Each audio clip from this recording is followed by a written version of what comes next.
혁신이 출범 이야기도 나오는데 혁신위원장에 이제 하마평에 누가 좀 거론이 되고 있어요? 언론에 나온 거 보면 뭐 정운천 전 서울대 총장, 김병준, 뭐 김한길 뭐 이런 분들이 언급이 되는데 예. 아무 의미가 없는 것 같아요. 또 언론 보도에 의하면 많은 분들이 고사해서 한 분 정도 하고만 지금 최종적인 조율 단계에 있다 이런 얘기를 하는데 이 혁신은 지난번에 민주당 이재명 당대표가 김은경 혁신이 했잖아요. 그때 저 똑같이 비판했어요. 권한도 권위도 없는 그런 혁신이 만든 거는 이재명 당대표 그만둬야 된다. 이런 것을 비껴나가기 위한 하나의 술수였다라고 좀 비판했거든요. 이번에도 마찬가지예요. 혁신이가 할 수 있는 게 없어요. 혁신이 무용론인 거잖아요. 네. 근데 그 전에 그 아까 한 명 조율하고 있는 사람이 누구예요? 모르겠어요.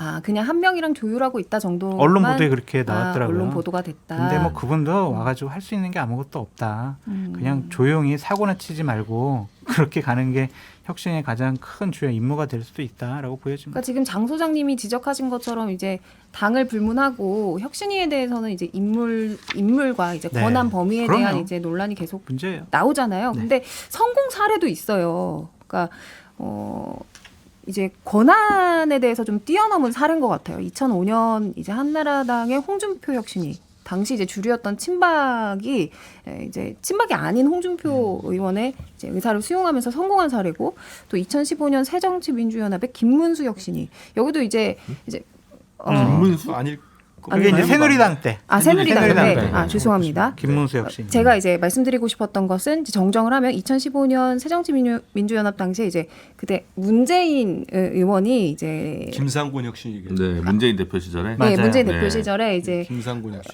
이런 권한에 대한 논의가 잘 이루어지면서 성공한 사례들이 있거든요. 네. 국민의힘도 이런 길을 갈 수도 있잖아요. 하나만 말씀드리면 어쨌든 이번 강서구청장 보궐선거의 문제점은 윤석열 잘못, 김기현 잘못이란 말이에요. 그러면 혁신위에서 자 국민 여러분 우리 바뀌었습니다. 자 윤석열 대통령께서 이제 공천 문제와 관련해서는 전혀 이제 신경 쓰지 않고 당에 일임했습니다. 손떼기를 그리고 했습니다. 손 떼십시오. 이렇게 요구할 수 있거나 아니면은 자 김기현 당신으로서는 내년 총선 못 치를 것 같아. 혁신위 차원에서 요구합니다. 김기현 당대표 그만두시오. 이런 얘기를 못하면은요 혁신이가 할 수 있는 게 없어요. 공천 룰을 다루겠어요? 이미 다 있는 거? 그럼 뭐 민생하자 그러겠어요? 그러니까 똑같아요. 김은경 혁신이 같은 경우도 이재명 당대표 그만두라는 소리 못하고 그냥 이재명 당대표 오라요. 그냥 불체포 특권 뒤에 숨으세요. 막 이렇게 옹호했잖아요. 그러니까 이번에도 아무런 역할을 할 수 없는 혁신이다. 지금 누가 혁신이 하겠어요. 그러니까 지금은 비대위원장을 달라 그럼 생각해 보겠다라고 하지. 혁신이는 뭐 이제는 끝난 거예요. 최재형 혁신이.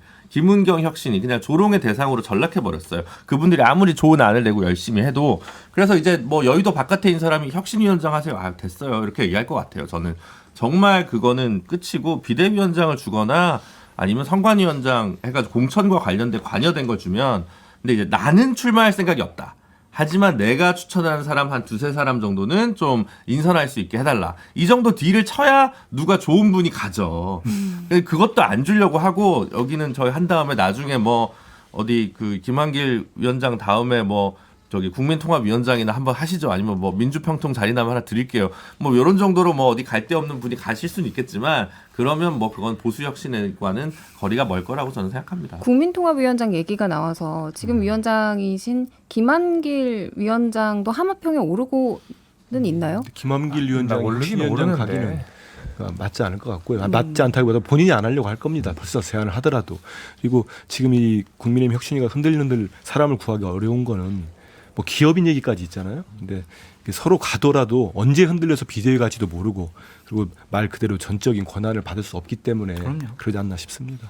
그래서 아마 혁신위원장 어쨌든 인선은 할 거고 뭐 인재영입이 총선기획단 띄운 다음에 잘 안 되면 이제 그걸 다시 내리고 이제 3기 김기현 체제가 이제 또 하지 않을까. 또 임명직도 이들이 잘못이야 이래요. 네. 지금 문자로 5696님께서 저는 장성철 소장님을 추천합니다. 이렇게 보내주셨거든요. 저는 공천관리위원장 하라고 그러면 할게요. 근데 오. 혁신위원장은 권한이 없기 때문에 안 하고 제가 공천관리위원장 해가지고 아주 대대적으로 공천 개혁을 그러면 방송을 다 하차하셔야 돼가지고 연봉을 못 맞춰줘요. 무조건 국민의힘에서. 하겠습니다. 아 그래도 보수우파를 살리고 살신 윤석열 정권 성공을 위해서 제가 한 몸 던지겠습니다. 어쨌든 혁신위원장은 안 하시겠다는 안 말씀이에요. 합니다. 여기에서 이 혁신위원장의 사람 어떤 진짜 구하기 위상이 어렵겠는데. 네, 공관위원장이죠. 느껴지네요. 네. 김준호 변호사가 하실 말씀 있다고. 아, 네. 아니요. 그러니까 저희가 너무 나쁘게 혁신위원회 비관론 얘기하니까 네. 예를 들어 뭐 잘할 수도 있잖아요. 뭐 예를 들어 뭐 김재섭 혁신위원장이라든가 뭐 도봉구 혁신위원장 설이라든가 이런 거 있으면 안 하신다고요? 네네네. 아, 그럼 김재섭 위원장님 보시기에도 혁신위로는 지금 근본적인 수술이 안 된다라고 보시는 거 아니에요? 혁신위의 구조적 한계가 있잖아요. 네. 예, 아무래도 지금 당의 태양이 두 개를 뜰 수는 없는 거거든요. 근데 혁신이라고 하는 새로운 새삼스러운 조직을 만들 게 아니라 지금 조직이 없어도 당 안에 있는 여러 가지 이견을 품는 작업이 저는 선결돼야 된다고 생각합니다. 근데 김재섭 위원장은 정치인사 나와서 이제 혁신이 얘기 나올 때마다 그 말씀하셨어요. 혁신이 왜냐하면 무용론. 그 당의 구조 한계가 뭔가 그 문제를 해결하는 첫 번째가 위원회를 만드는 거거든요. 근데 그 위원회는 늘 흐지부지 끝나요. 거의 대부분. 하태경 혁신위원장 논의도 그거는- 있던데 그거는 어떠세요? 모르겠습니다. 아무튼 그래서 저는 네. 혁신위를 띄울 열정과 동력이 있다면 그 전에 당 안에 있는 여러 가지 이견들을 품어내고 같이 가는 통합을 먼저 하는 것이 에너지를 쓰는 더 좋은 방법이 아닐까라고 생각합니다. 혁신위에서 자 유승민하고 이준서하고 다 받아들여가지고 보수파 단결시키자 그쵸. 이런 얘기를 할 수 없으면 아니면 유승민 혁신위원장을 시키든가. 그것도 좋은 일이네. 이준석 공관위원장, 유승민 현실 혁신위원장. 가능성이 매우 떨어진다는 생각이 들긴 죄송합니다. 듭니다. 알겠습니다. 혁신이 얘기까지 한번 해봤고요.